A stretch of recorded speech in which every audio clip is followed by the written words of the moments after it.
ngeen ni stade bi riire fans club yi jóg supporters yi jóg ñëpp àndandoo tàcc ko mu daw ba ci ay supporteram saafonte ak ñoom bi mu paree ci loolu mi ngi ci digg géew bi di def ay débat débam ak ay xar fa xuufaam li nga xam ne moom la ñu mën a jàpp moo di li Balla Gaye indi tey yéem na ma man xam naa ne bu ca kanamee tuuti daañu leen wan géew bi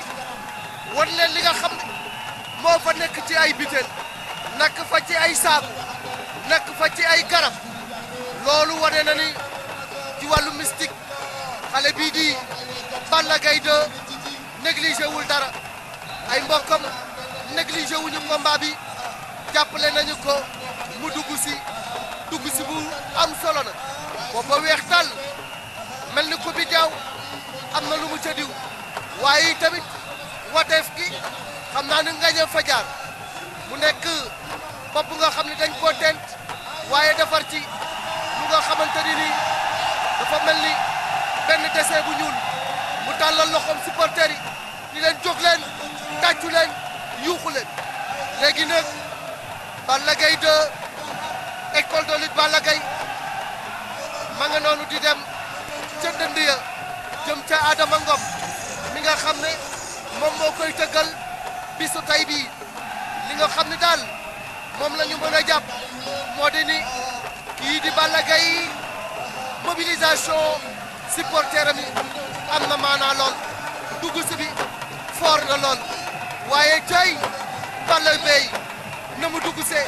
4h10 mu génne ca virage ba nga xam ne moo woon gannaaw ñaari tali gars yi foog ni ci bunt yi lay jaar mu ni jaaruma ci bunt damay tëb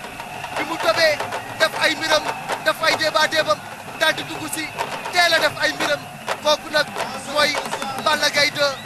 waaye nag tey Balla Gaye 2 ni mu dugg see tey riir bu mu àndal tey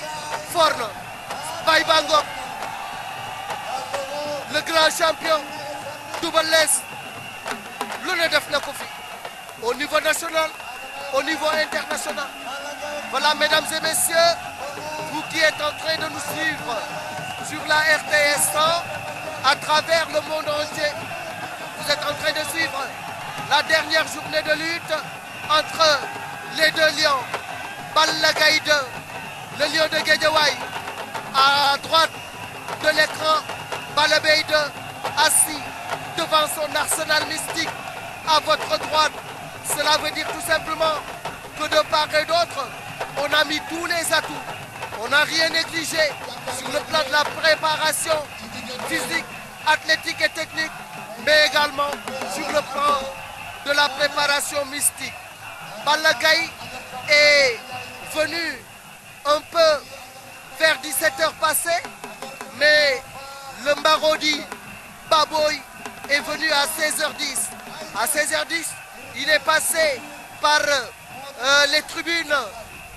des virages, la porte contiguë à le stade Iba Mar Diop,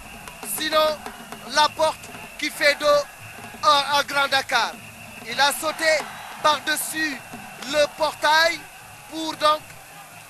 enchaîner avec sa préparation mystique, mais également son entrée en matière. En ce moment, c'est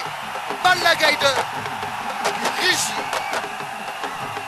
et qui va faire sa chorégraphie.